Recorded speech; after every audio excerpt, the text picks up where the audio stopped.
Welcome back, future nurses, to another high-yield NCLEX lecture. As you all know, we are covering daily new topics questions.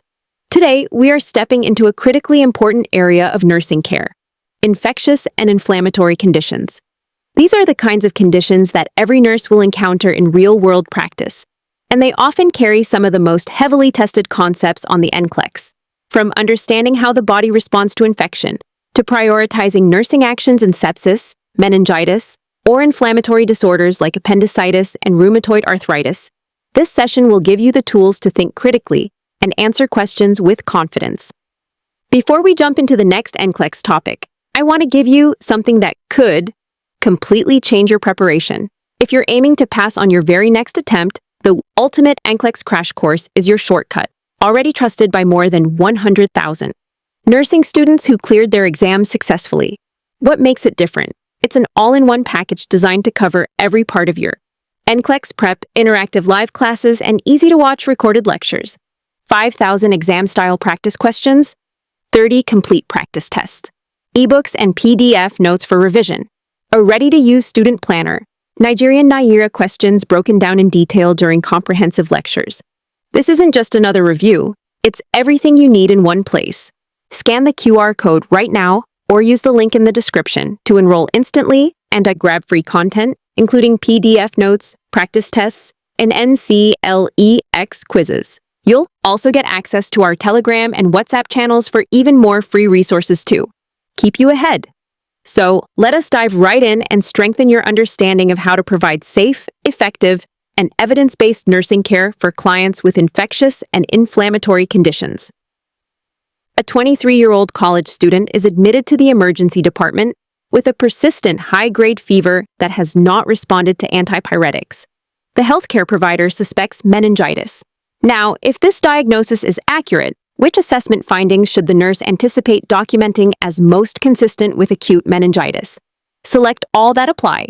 The options are as follows. Option 1, photophobia. Option 2, nuchal rigidity or stiff neck. Option 3, muscle weakness. Option 4, diarrhea. Option 5, vertigo. Option 6, fever. Option 7, a positive Kernig's sign. And Option 8, a positive Brudzinski's sign. The correct answers include options 1, 2, 6, 7, and 8. In other words, photophobia, nuchal rigidity, fever, Kernig's sign, and Brudzinski's sign. To expand further, meningitis is an acute inflammation of the meninges, the protective membranes surrounding the brain and spinal cord. It may be caused by bacteria, viruses, fungi, or even parasites. Among these, bacterial meningitis, often due to Neisseria meningitidis or Streptococcus pneumoniae, is a true medical emergency. This is because it carries the risk of increased intracranial pressure, sepsis, and potentially death. Inflammation leads to irritation of the meninges, cerebral edema, and disrupted cerebrospinal fluid circulation. Collectively, this produces the classic triad of fever, nuchal rigidity, and altered mental status. Specifically, photophobia is present because light sensitivity occurs when the meninges are inflamed and intracranial pressure rises. Nuchal rigidity, or stiffness of the neck, is a hallmark sign. When the neck is flexed, the irritation causes pain and resistance. Muscle weakness, on the other hand, is not an early or defining symptom. It is more suggestive of other neurological disorders, such as multiple sclerosis or Guillain-Barre syndrome. Similarly, diarrhea is not characteristic of meningitis. It may occur secondarily from medications, antibiotics, or other systemic infections. Vertigo also does not belong here, as dizziness is typically linked to inner ear disorders rather than meningeal irritation. Fever, however, is expected, particularly with bacterial meningitis, where it tends to be sudden and high-grade. A positive Kernig's sign is another key indicator, noted when there is pain and resistance while extending the knee with the hip flexed. Likewise, a positive Brudzinski's sign occurs when passive neck flexion causes involuntary hip and knee flexion, again reflecting meningeal irritation. In addition to these listed findings, nurses must remember other important signs such as headache, nausea, vomiting, seizures, altered level of consciousness, restlessness, and in cases of meningococcal meningitis, a petechial rash. From a priority standpoint, airway, breathing, and circulation, along with continuous neurologic monitoring, are essential, given the risk of rising intracranial pressure. Droplet precautions should be implemented immediately in cases of suspected bacterial meningitis and maintained until at least 24 hours of effective antibiotic therapy have been administered. Broad-spectrum intravenous antibiotics should be given after obtaining blood cultures and performing a lumbar puncture, provided there is no contraindication such as elevated intracranial pressure.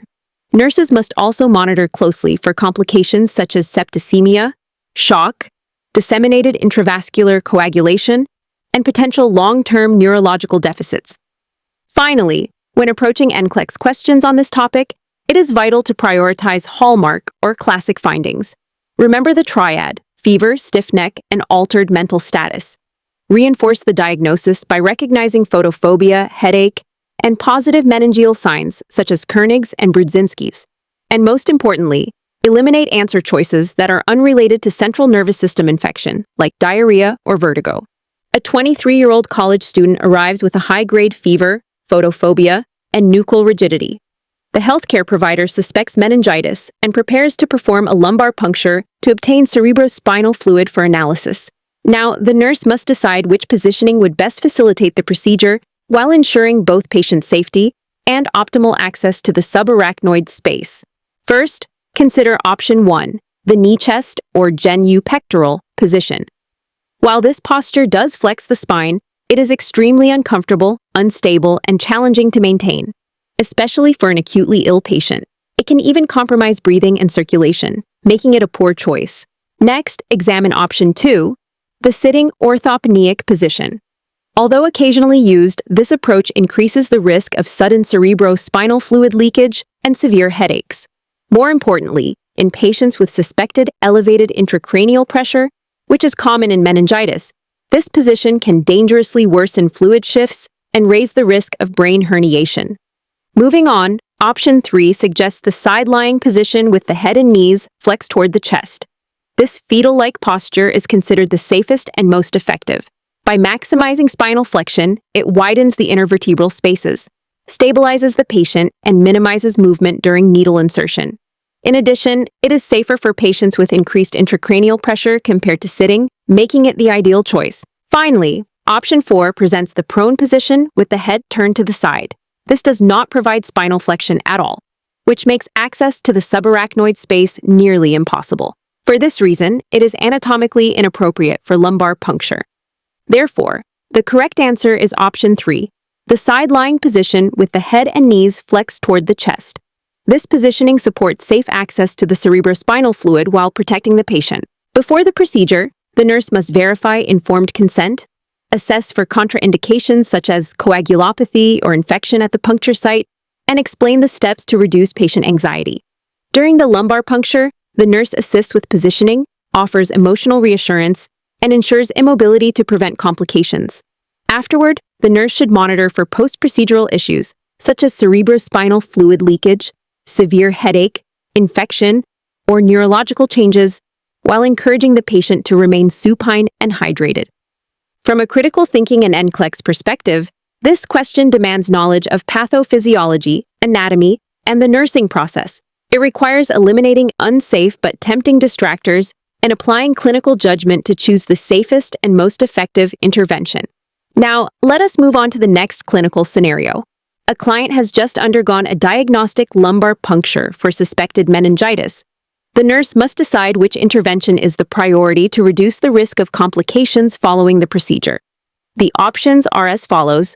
Option 1, maintain the client in a side-lying position for at least 6 hours. Option 2, encourage early ambulation to promote cerebrospinal fluid circulation. Option 3, keep the client supine or flat for 4 to 12 hours, as prescribed. And option 4, restrict oral fluids to minimize pressure changes in the subarachnoid space.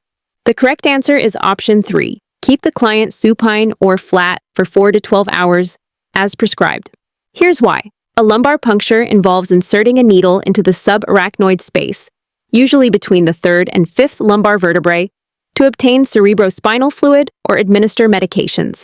Because fluid is removed, intracranial pressure decreases, and if cerebrospinal fluid does not reaccumulate quickly enough, a post-lumbar puncture headache can occur. This headache is classically worse when sitting upright and relieved by lying flat. More severe complications include brain herniation, infection, bleeding, or nerve root irritation. Keeping the client flat is therefore essential. This position helps the dural puncture site seal and reduces the likelihood of fluid leakage. Studies show that this significantly decreases both the incidence and severity of post-procedure headaches. Now, let's look at why the other options are not correct. Maintaining a side-lying position is useful during the procedure itself, but afterwards it does not protect against leakage effectively.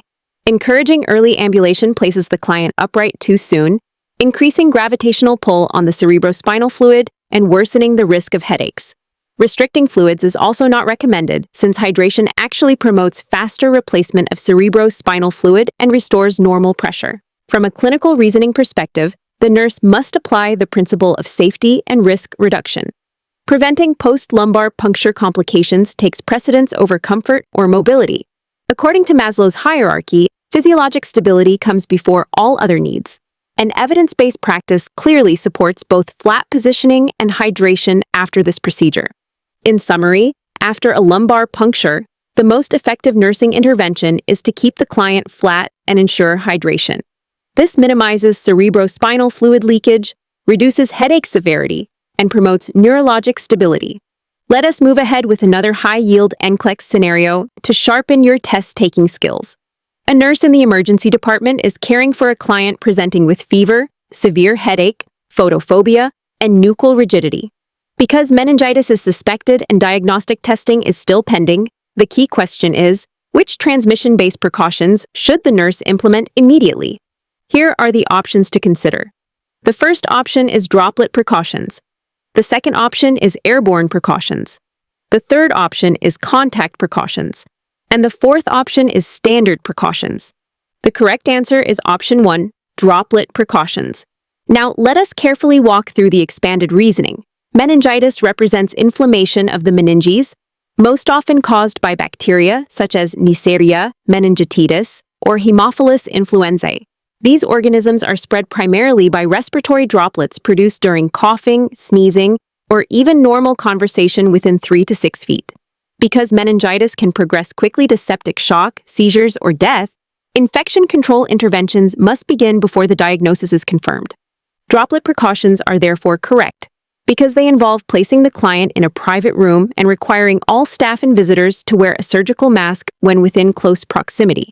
This is done in addition to standard precautions such as gloves and hand hygiene.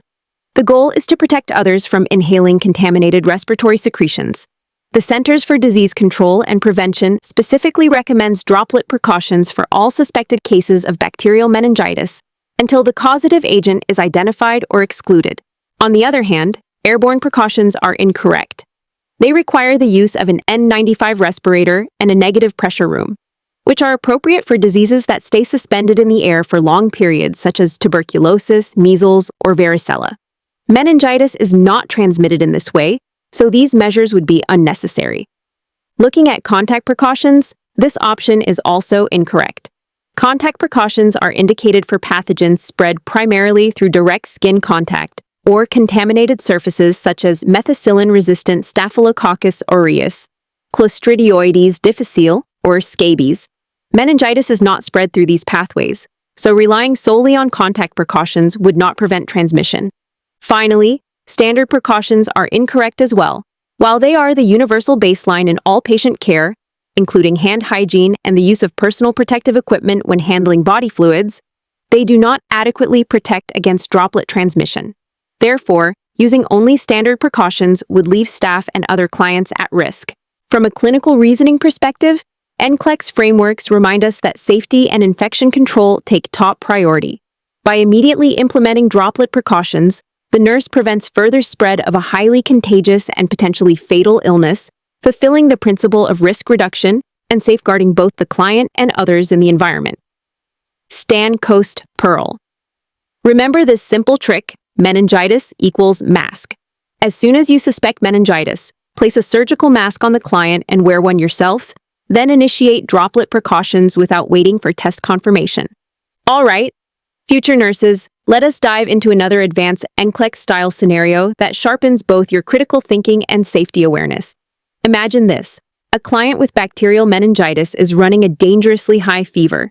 and the physician prescribes a cooling blanket to regulate body temperature. As the nurse prepares to carry out this intervention, the important question arises: what is the most appropriate action to ensure effectiveness of therapy and, most importantly, client safety? Here are the options you must consider. Option 1 suggests placing the cooling blanket directly on top of the client. Option 2 advises positioning the cooling blanket underneath the client with a light cloth layer in between. Option 3 recommends filling the cooling blanket's fluid chamber with normal saline solution. And Option 4 proposes periodically replacing the cooling blanket's ice as it melts. The correct answer is Option 2, position the cooling blanket underneath the client with a light cloth layer in between. Now let us carefully break down the expanded rationale behind this decision. Clients with meningitis often present with hyperthermia due to systemic inflammation and infection. Sustained fever exacerbates cerebral edema, raises metabolic demands, and significantly increases the risk of seizures, brain damage, and even mortality. This is why fever management is a top priority. While antipyretics play a role, they are often insufficient alone, and external cooling devices such as hypothermia blankets serve as powerful adjuncts. Nursing responsibility in this context means striking the perfect balance between effectiveness of cooling and prevention of injury. Here is why Option 2 is correct. Placing the cooling blanket beneath the client with a thin cotton barrier maximizes body contact and enhances heat transfer. At the same time, it prevents cold injury such as frostbite-like burns from direct contact. This practice also ensures client comfort, continuous skin assessment, and safe equipment use. Cooling blankets work electronically by circulating chilled distilled water, which maintains steady temperature control without the outdated, inconsistent method of ice replacement. Let us analyze why the other options are incorrect. Option 1, placing the blanket on top, is unsafe because it decreases the efficiency of cooling and may trap moisture, leading to skin breakdown or uneven cooling. Option 3, filling the chamber with normal saline solution, is inappropriate because saline corrodes the tubing and damages the system. Only distilled water prevents mineral buildup and preserves the machine. Option 4, replacing ice as it melts, is outdated practice. Modern cooling blankets no longer use ice but rely on electronically chilled water circulation for safe, precise fever control. Before we wrap up, here are some high-yield pearls you should never forget. Fever and meningitis must be managed aggressively to prevent seizures and neurologic deterioration. Always place a protective barrier between the cooling blanket and skin. Distilled water is the only safe fluid for the reservoir. Never saline. Monitor vital signs closely. Watch for shivering, and assess skin integrity to prevent complications. And finally, remember that cooling blankets are supportive interventions, not replacements for antibiotics or antipyretics in meningitis care. Standcoast, Pearl. Think safety first. Cooling blankets go under, water is always distilled, and skin always gets a barrier. Before moving to next scenario, I want to give you something that could completely change your preparation. If you're aiming to pass on your very next attempt, the Ultimate NCLEX Crash Course is your shortcut. Already trusted by more than 100,000 nursing students who cleared their exams successfully. What makes it different? It's an all-in-one package designed to cover every part of your NCLEX prep, interactive live classes, and easy-to-watch recorded lectures. 5,000 exam-style practice questions. 30 complete practice tests. Ebooks and PDF notes for revision. A ready-to-use student planner. Nigerian Naira questions broken down in detail during comprehensive lectures. This isn't just another review. It's everything you need in one place.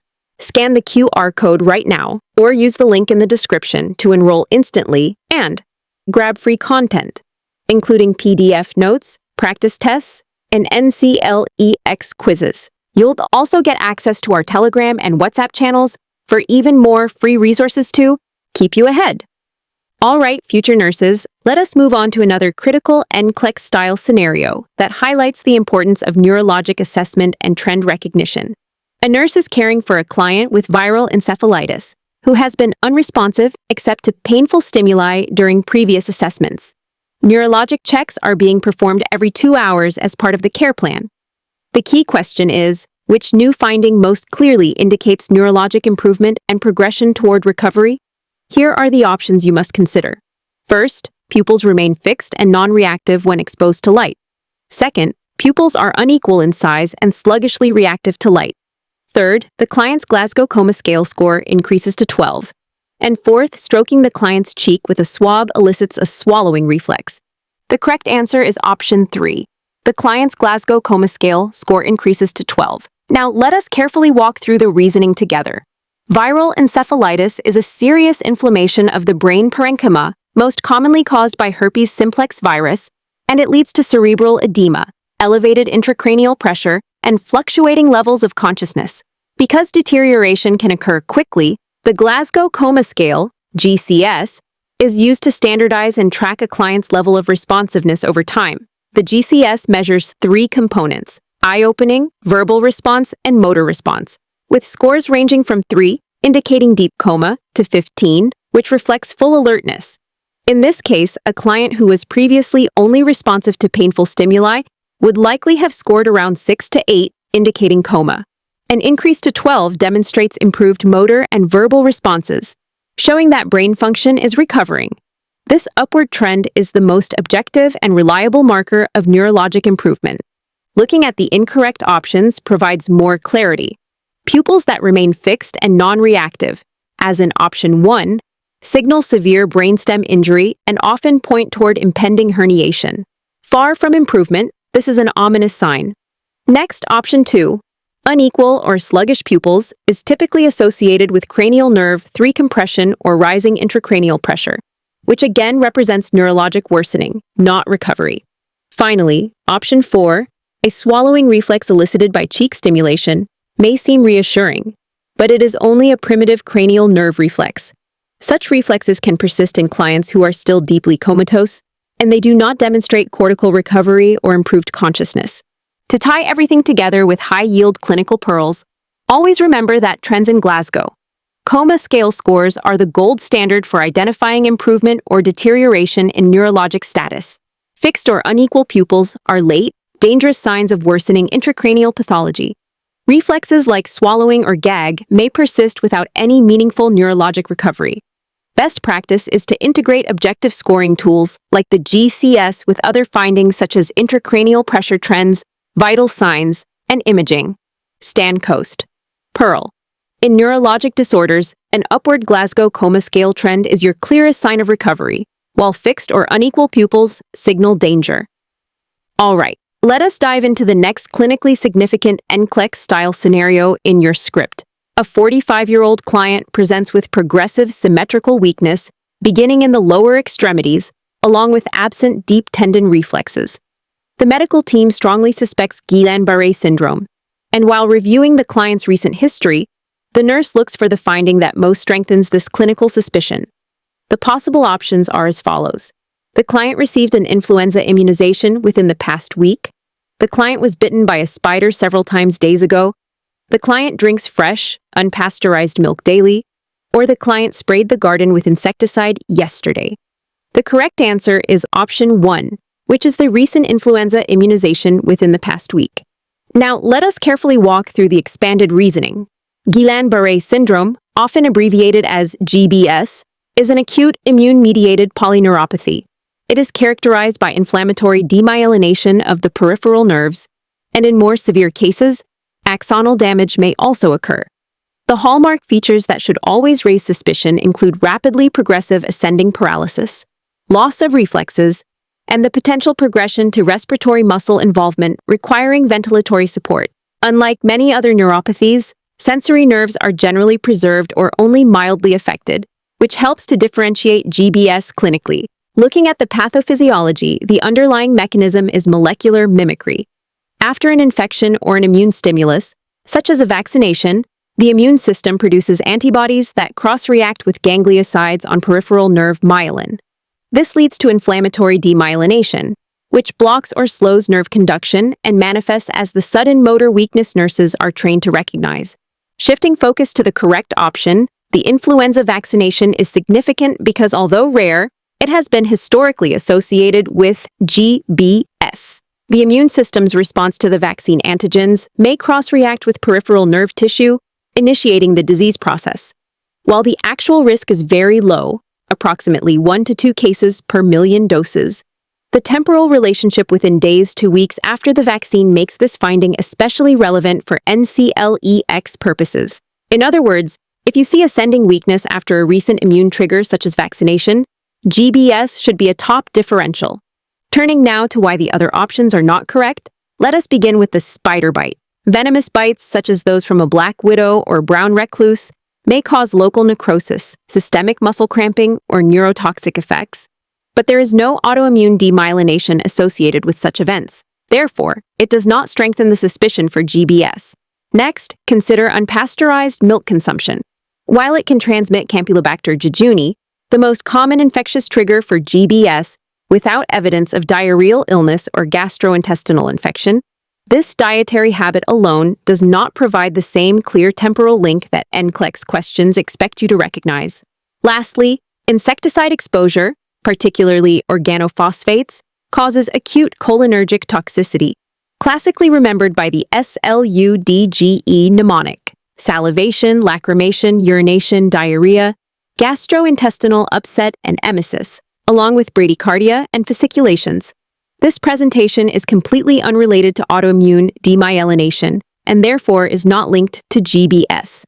To summarize with key NCLEX pearls, Guillain-Barre syndrome often follows a respiratory or gastrointestinal infection, with Campylobacter jejuni being the most common infectious trigger. Vaccines are a rare but exam-worthy association, so recognizing a recent immune stimulus, either infection or immunization, serves as a high-yield clue. From a nursing care perspective, the priorities are early recognition of respiratory failure, close monitoring for autonomic instability, such as fluctuating blood pressure or heart rate, and initiating treatment like plasma exchange or intravenous immunoglobulin. Recovery may take weeks to months, but with supportive care, most clients improve significantly. Here is your Stan Coast Pearl. When you encounter ascending paralysis after a recent infection or vaccination, think Guillain-Barre syndrome. Always assess and monitor breathing first, because respiratory compromise is the most life-threatening complication in these clients. Let us now turn our attention to a critically important NCLEX-style question that tests both pathophysiology and nursing priorities. A nurse is planning care for a client diagnosed with Guillain-Barre syndrome, and during the shift assessment, the nurse must decide which finding provides the most reliable indication that the client is developing ineffective breathing patterns requiring urgent intervention. Here are the options. Option 1, the respiratory rate is 24 per minute. Option 2, the skin appears flushed and warm. Option 3, the client demonstrates decreased activity tolerance. Or option 4, the pulse oximetry reading is 82%. The correct answer is option 4, which is the pulse oximetry reading of 82%. Guillain-Barre syndrome is an acute immune-mediated polyneuropathy characterized by rapidly progressive, symmetrical ascending weakness and areflexia. The greatest danger in this condition is respiratory failure due to involvement of the diaphragm and intercostal muscles, making continuous respiratory assessment the top nursing priority. Looking closely at why option 4 is correct, a pulse oximetry reading of 82% provides the most accurate and quantifiable measure of impaired oxygenation. Normal values range from 92 to 100%, and anything below 90% signals hypoxemia. At 82%, the client is already in severe compromise. Importantly, hypoxemia can occur even before visible signs such as cyanosis or altered respiratory rate appear, which is why pulse oximetry is the most reliable tool for early detection. Turning to option 1, a respiratory rate of 24 per minute may suggest early distress, anxiety, or even pain. But it is not a precise measure of ventilatory adequacy. In Guillain-Barre syndrome, muscle weakness may cause hypoventilation, while the respiratory rate remains only mildly elevated. This makes it a less dependable indicator of true gas exchange failure. When we examine option 2, flushed and warm skin, we realize this is a non-specific finding. Flushing may be related to fever, autonomic instability, or vasodilation, but it does not provide any direct evidence about oxygenation or ventilation status. In fact, cyanosis or pallor would be far more useful as late signs of respiratory compromise. Finally, option 3, decreased activity tolerance, is also misleading. While generalized weakness and reduced activity are expected with Guillain-Barre syndrome, they do not specifically reflect respiratory insufficiency. Relying on this could delay recognition of life-threatening hypoxemia. To summarize the high-yield nursing priority, in Guillain-Barre syndrome, respiratory monitoring must go beyond observation. Nurses should include serial vital capacity measurements, continuous pulse oximetry, and close clinical surveillance. Any oxygen saturation below 90% requires immediate intervention, which may involve supplemental oxygen, airway support, or even mechanical ventilation. Here is the Stand-Coast Pearl. In Guillain-Barre syndrome, ascending paralysis can paralyze the respiratory muscles silently. Do not wait for cyanosis or obvious distress. Pulse oximetry below 90% means it is time to act immediately. Remember, in ABCS, airway and breathing always come before anything else. Let us now move forward into another essential NCLEX-style practice scenario that really highlights both nursing safety and clinical reasoning. A client with Guillain-Barre syndrome is under close observation for complications of progressive neuromuscular weakness. During mealtime, the nurse notices that the client begins coughing and struggling to swallow solid foods, which immediately raises concern for aspiration risk and inadequate nutritional intake. The question becomes, which method of providing nutrition is the most appropriate at this stage to maintain safety while still supporting normal digestion and absorption? Here are the options to consider. Option 1 is crystalloid intravenous fluid. Option 2 is nasogastric tube feedings. Option 3 is total parenteral nutrition, often abbreviated as TPN. Option 4 is gastrostomy tube feedings. The correct answer is option 2, nasogastric tube feedings. Now let us expand on the reasoning to make this absolutely clear. Guillain-Barre syndrome is an acute immune-mediated polyneuropathy that presents with rapidly progressive symmetrical ascending paralysis and areflexia. The biggest concerns in its course include both respiratory muscle compromise and bulbar weakness. When bulbar muscles are affected, the client develops difficulty swallowing, a weak gag reflex, and reduced cough strength, all of which significantly raise the risk of aspiration. At this point, ensuring adequate nutrition becomes a critical priority.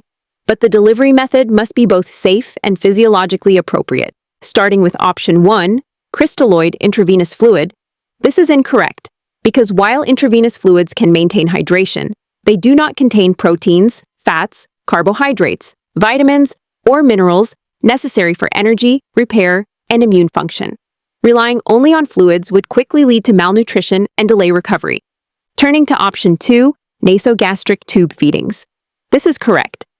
NG feeding is the best initial intervention because it preserves the natural gastrointestinal pathway for digestion and absorption. This maintains gut motility, prevents atrophy, and keeps the microbiome intact. It is less invasive compared to placing a gastrostomy tube and avoids the high infection and metabolic risks associated with TPN.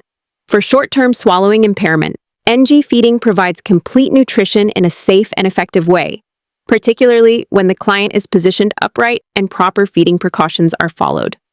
Looking at option 3, total parenteral nutrition, this is incorrect. While TPN does provide full nutrition intravenously, it requires central venous access and carries major risks such as central line infections, electrolyte imbalances, and metabolic disturbances. TPN is generally reserved for clients whose gastrointestinal tract is non-functional, not those with short-term swallowing difficulty when the gut is working normally. Finally, option 4, gastrostomy tube feedings, is also incorrect in this scenario. A gastrostomy requires a surgical or endoscopic procedure for insertion, making it more invasive than an NG tube. It is best suited for chronic or permanent swallowing problems, such as those seen in amyotrophic lateral sclerosis or certain stroke cases. Since Guillain-Barre syndrome usually improves with treatment and recovery over weeks to months, a permanent feeding route like a gastrostomy tube is not the first-line choice in the acute phase. Here's the Stand-Coast Pearl to lock this into memory. In Guillain-Barre syndrome, bulbar weakness makes aspiration a serious threat. When oral feeding is unsafe but the gut still works, always remember the principle, if the gut works, use it. That means NG tube feeding is the safest and most effective initial option, preserving gut function, reducing aspiration risk, and supporting recovery without the complications of TPN or invasive procedures. Let us now shift our focus to an important hospice care scenario that integrates both safety and therapeutic communication. A hospice nurse is providing home care to a client with advanced acquired immunodeficiency syndrome who has developed HIV-associated neurocognitive disorder, also called AIDS dementia complex. During the evening visit, the client suddenly becomes disoriented and confused, showing difficulty recognizing family members and appearing restless. The critical question is, which communication strategy should the nurse use to reduce disorientation and promote safety? Here are the possible answers to consider. Option 1 suggests turning on the television so the client can listen to background human voices. Option 2 recommends playing soothing music when the client becomes restless or agitated. Option 3 highlights providing consistent orientation to person, place, and current situation. Option 4 advises reviewing and discussing photo albums of the client's past life with family members. The correct answer is option 3, which is to provide consistent orientation to person, place, and current situation. Now, let us walk through the reasoning in detail. HIV-associated dementia is a progressive neurologic complication in advanced AIDS that leads to impaired memory, poor concentration, slowed thinking, and eventually motor and behavioral decline. In hospice care, where the goals are comfort, dignity, and safety, confusion and disorientation can be particularly distressing. The most effective intervention during such an episode is structured and consistent reorientation. By reminding the client who they are with, where they are, and what is happening, the nurse anchors them to reality. Simple tools like clocks, calendars, and verbal reminders help support remaining cognitive abilities. While repetition is often necessary, this approach reduces anxiety, enhances safety, and preserves dignity. Turning to the incorrect options, option 1, turning on the television, is not appropriate because television introduces competing stimuli. The rapid auditory and visual input may overwhelm a client with dementia, worsening agitation and confusion instead of calming them. Moving to option 2, playing soothing music, while this may help with general restlessness, it does not provide reorientation. Music soothes emotions, but does not directly reduce confusion about time, place, or person. Looking at option 4, reviewing photo albums, this is a valuable technique called reminiscence therapy, but it focuses on the past rather than the present. In acute disorientation, this may even blur reality further, increasing confusion instead of decreasing it. The key takeaway, also known as the Stan-Coast Pearl, is that in clients with AIDS dementia or any advanced neurocognitive disorder, the nursing priority is consistent and structured reorientation to person, place, and situation. Supportive strategies like music or family photographs can complement care, but they cannot replace the stabilizing effect of reorientation. By keeping the client anchored in the present, the nurse not only reduces anxiety, but also promotes safety and helps preserve dignity in the hospice setting. Thank you, and see you soon with other questions.